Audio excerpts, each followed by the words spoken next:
Chrissy, thank you. President Biden will leave for Israel later today. Political analyst, Middle East security expert Rick Epps joining us this morning. Rick, good morning and thank you for being here. Good morning, the president's trip that's coming up to Israel, why is he going there and what is he hoping to accomplish?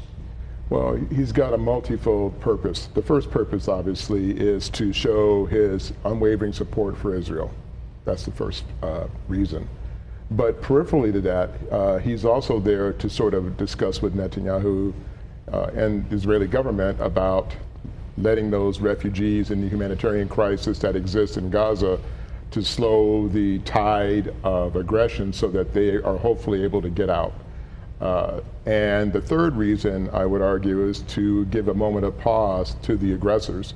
There are peripheral actors that are stoking the flames of creating a wider war that Biden's presence there is to put on notice politically that the U.S. is going to support and be behind Israel and try to protect the humanitarian issue as well. Can we talk about those peripheral actors? Yeah. You're talking about Hezbollah, Yeah. which we've already heard about attacks that are happening to the north, and with Lebanon, we're hearing from the Iranian president as well, saying that if this continues, resistance fighters' patience will run up. So there are a lot of people that are worried that this is going to spill out and cause even a wider war.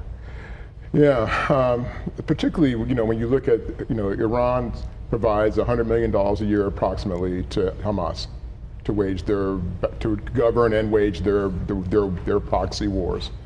They also provide millions of dollars to Hezbollah as well and Islamic Jihad and other smaller groups. But in this, because of this fact, with Iran making these very bellicose statements that, well, if you expand, if you come in, if you don't stop what you're doing, Israel, it's going to create this wider dynamic. Well, obviously, there is a concern for that. However, most of the peripheral actors really don't have the capacity in any large scale to do that kind of damage.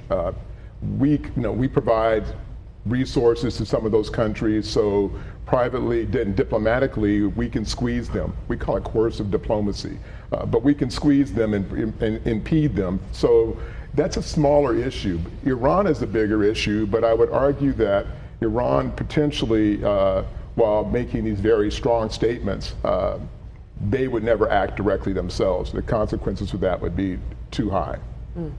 Now, obviously, the president is going to be on his way to Israel later today, like you said, to show support. He's going to be speaking with leaders, the king from Jordan, and he has said absolutely no Palestinian refugees, Egypt as well.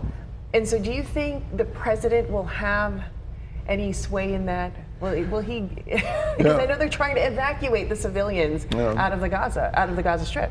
Well, the north is problematic for several reasons. One, because Hezbollah is there. There's a lot of bombing going on in the north.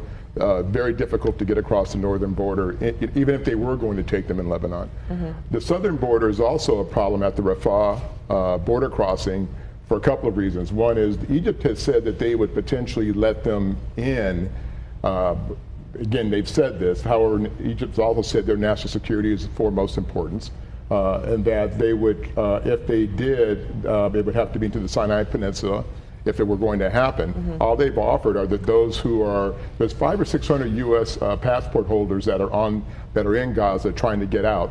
They've said they would allow them through, but they have not committed to allow the Palestinians through in any way, shape, or form. Plus, Israel still is bombing in Rafah right now. So even those folks that are heading south are running into harm's way because of the bombing in Rafah border crossing, which is the only way they can get through there. Go ahead. I was going to say humanitarian crisis. I don't even know if that's the word to use for it right now, Rick, at this point. And it's unprecedented. 10 years ago when war situations like this happened, on the mass, it would happen and the average person wouldn't see it. Right. Now you open your social media and there's just a constant spilling of it onto the feed. It's an interesting conversation. We say even in the media, we are very mindful. We have to be on the news. Do we talk, is this too grotesque to put on the news? Do we share this with people? Now You see it every day. So Yeah. you see this humanitarian crisis. People don't have water, children, being killed Yeah. right in front of you. At this point, what does one do with what is happening in Gaza right now? Unrealistic to tell people to evacuate, millions of people to evacuate, borders being blocked. What do you do at this point? It's really it's a catch-22, really. I mean, they're almost damned if they do and damned if they don't, right? Because they've got to go south. That's the mandate. Israel has said, get out of the main area, out of Gaza City, and go south.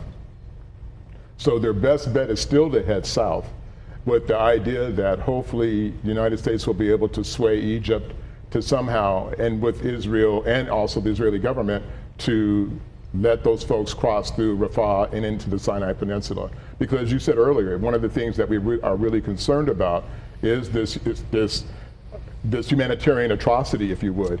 The victimization of the Palestinian people by they cut off all the resources. And by the way, let me just say this quickly, that no one is saying that Israel does not have the right to retaliate based on what happened, in their country. The question is, where do you focus that attention, right? Where do you go after the people, the Hamas that perpetrated the crime, right? Mm-hmm. Or do you just take a sort of widespread plan? One of the issues with that is the issue of the term war. If you call it war has a much wider sweeping terminology that allows for the actions that you normally don't see if it's just a military action or a more directed action. War, people take the gloves off in war, and there's a lot of ugliness, and people expect you to sort of deal with the realities of the ugliness of war, and whether it's the aggressor or the receiver of the aggression, they justify their actions because of the fact that it's now called a war. Can we talk about the current situation, by the way, as we're talking about this war along the ground in Gaza, because we have heard ever since last week, IDF is planning for this ground invasion, and that can take weeks, it could take months, it could go on for as long as it could possibly be. Yeah. But what does it look like right now? And if that were to happen, what then? Well, the hard truth is, if they go in with the ground invasion, which they say they are, and unless something happens, with diplomacy before then, that looks like it will probably occur. Of course, thousands and thousands of people are going to be killed. That's the unfortunate part, regarding the actions that they will commit. Israel has said, no matter what, that in the IDF, the Israeli Defense Forces said they're going to, we're ready to go and we're going to take action. Now, leading up to that, it certainly does. It's like a game of brinkmanship. Now it's a challenge to Hamas. Hamas is still firing missiles in too, and they're trying to exacerbate the situation. And that creates a bigger problem. And it's a problem for Joe Biden going there in terms of trying to persuade Netanyahu to change or soften his stance. And isn't Hamas using these civilians and the hostages as human shields? Isn't that kind of their MO? Yeah, in fact, most of these Islamic terrorist groups will hide amongst the civilians because they want to increase their collateral damage to create a negative impact, toward the perpetrators. So it makes them look like they're the victims, even though they're the ones who initiated the conflict. With the president who will be in Israel, if I had to ask you what you think will happen over the next 24, 72 hours. Well, it's interesting because politically he needs he needs some stability to take place. And I would say it really hinges on his discussions with Netanyahu. And if he can persuade them, and again, the international agencies, the World Health Organization, the United Nations, the United Nations General Secretary, Antonio Guterres, said that the humanitarian crisis in Gaza is a public health crisis. And so there are pressures to bear on Israel to sort of bring some sense of not resolution, but to help stabilize and get those people, the Palestinian innocents, protected without them being bombed as they try to exit the scene. And it's ironic because the conventions, we have two international conventions, the Hague Convention, which deals with the rules of conduct of war, and we have the Geneva Convention, which is to protect the victims of war.